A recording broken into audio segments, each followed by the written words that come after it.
বহুল আলোচিত ২১শে আগস্ট গ্রেনেড হামলা মামলায় আসামিদের আপিল এবং ডেথ রেফারেন্সের রায় আজ। বিচারপতি এ.কে.এম. আসাদুজ্জামানের নেতৃত্বাধীন বেঞ্চ এর রায় ঘোষণা করবেন। এর আগে গেল ২১শে নভেম্বর শুনানি শেষে মামলাটির রায়ের জন্য অপেক্ষমান উচ্চ আদালত।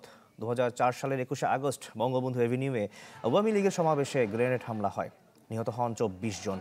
এই ঘটনায় করা মামলায় ২০১৮ সালে রায় দেন ঢাকার দ্রুত বিচার ট্রাইব্যুনাল ১।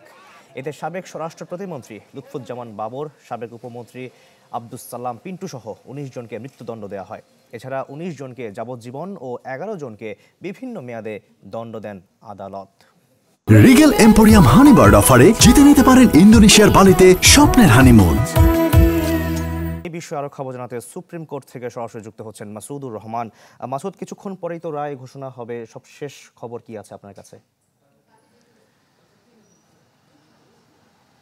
আসলে আজকে ২০ বছর পর হাইকোর্টে ২১শে আগস্ট গ্রেনেড হামলা মামলায় যে নিম্ন আদালত রায় দিয়েছিলেন ১৯ জনের মৃত্যুদণ্ড, সেটির অনুমোদন হবে কিনা, ১৮ জনকে যে যাবজ্জীবন দেওয়া হয়েছিল সেটি বহাল থাকবে কিনা, এবং ১১ জনকে যে ১০ বছর মেয়াদে সাজা দেওয়া হয়েছিল সেটি বহাল থাকবে কিনা সেটি নিয়ে রায় ঘোষণা করবেন বিচারপতি এ.কে.এম. আসাদুজ্জামানের নেতৃত্বাধীন বেঞ্চ। আমরা যতটুকু জানতে পেরেছি সকাল ১১টার দিকে এই রায়টি ঘোষণা শুরু হবে এবং রায়টি হবে সংক্ষিপ্ত, যতটুকু এখন পর্যন্ত জানা গেছে।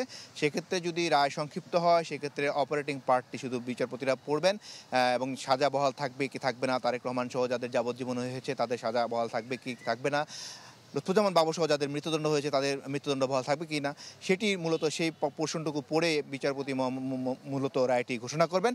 আর আমরা যারা মামলার আসামিপক্ষে যারা আইনজীবী রয়েছেন তারা সকলেই প্রত্যাশা করছেন যে যেহেতু সাক্ষ্য প্রমাণের ভিত্তিতে তারা যে যুক্তিগুলো উপস্থাপন করেছেন, নিম্ন আদালত যে সাক্ষ্য প্রমাণের ভিত্তিতে এদেরকে সাজা দিয়েছিলেন তার কোনো কিছুই প্রমাণ করতে পারেননি বলে আসামিপক্ষের আইনজীবীরা দাবি করছেন। তারা বলছেন যে কোনো দেখা সাক্ষী বলতে পারেননি যে অমুক গ্রেনেড ছুঁড়েছেন, এবং এই গ্রেনেড না ছোড়ার কারণগুলোতে যাদের নাম এসছে তারা কেউই প্রত্যক্ষভাবে এটি ছুটতে দেখেননি। সেক্ষেত্রে তারা খালাস প্রত্যাশা করছেন। লুৎফুজ্জামান বাবর সহ যে সমস্ত আসামিরা কারাগারে রয়েছেন তাদের আইনজীবীরা এটা বলেছেন।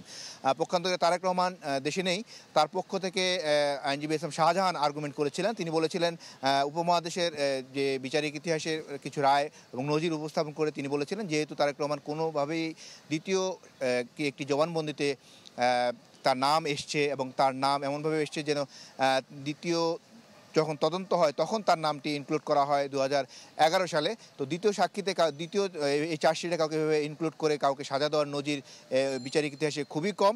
সেটির কারণে তারেক রহমানকে এখানে হাইকোর্ট যেন সরাসরি খালাস দেন সেই আবেদনও করা হয়েছে। তো সকাল ১১টার মধ্যে রায়টি শুরু হবে, হয়তোবা আমরা পরবর্তী সংবাদে আপনাকে জানাতে পারবো যে আসলে রায়টি কোন দিকে যাচ্ছে।